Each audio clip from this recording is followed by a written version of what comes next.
Good morning, fellow comrades. Welcome. I have come to this morning. I have come to you in your various homes to share with you thoughts of homely chat. Today, our topic is I am a living God. You are a living God. In fact, the words that have been written on some of the temples is man, know thyself, and thou shalt know God. In fact, I want you to understand that there are evidence all around that we are part of God and that we are God. And God cannot destroy itself. We are here just as representative to experience life, and after which we shall return home back to our source. And man, the soul, is indestructible.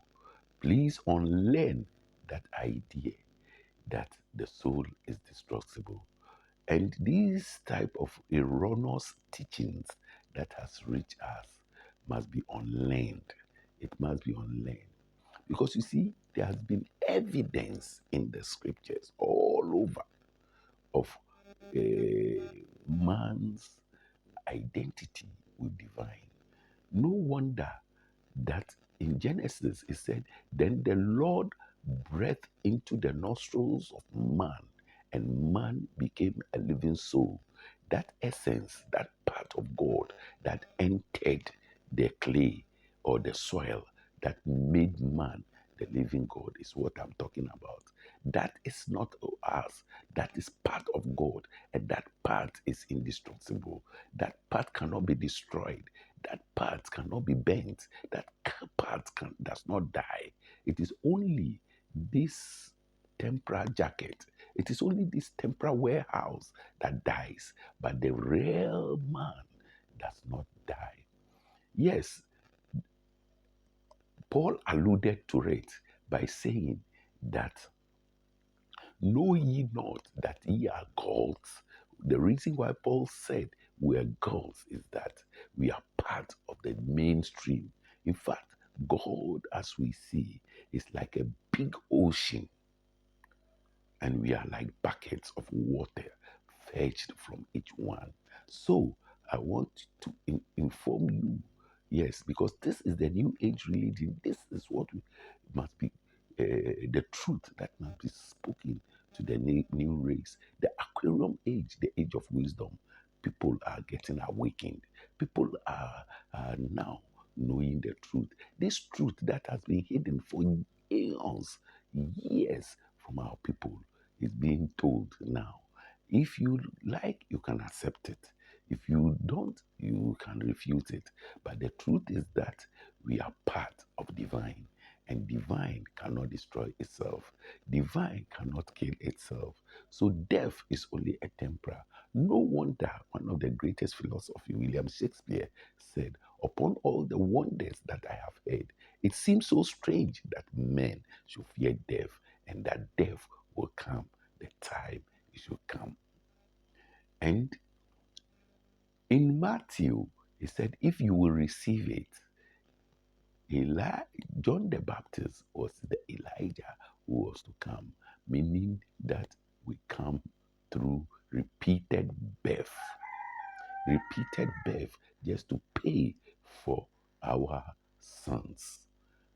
And it is not a punishment, it is a way of correcting what has been with us. Otherwise, the lame, the blind will say that they have been unfortunate and that God has been not fair with them. But God is love. He loves all of us equally, the blind, the lame. But they that are suffering through these things are paying for the cause that they have created. That is why you see the differences in life.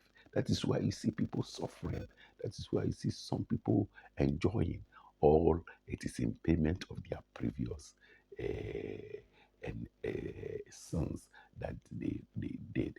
In fact, it is the law of cause and effect, because they have created those cause that the effect protect is what we are seeing, because the universal mind is love.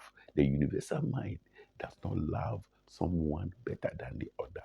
Eventually, we finish our classes like William Shakespeare says, say, this world is a stage and the men and women are merely players. This world is like a classroom.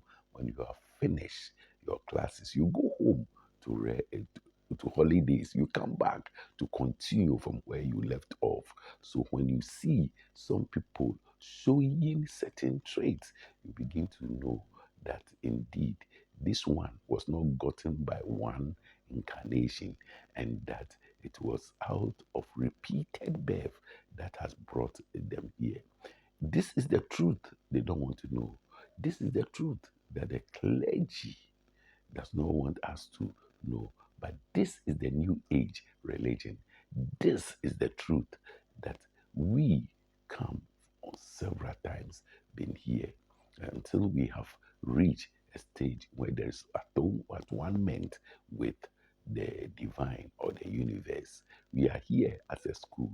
We are here as a stage. One time you come as a male, the other time you come as a female. We have the Spirit of God dwelling in us. The actual reason for a crucifixion of Christ or Yeshua Hamashiach is that he had equated himself to God by saying, I and the Father are one.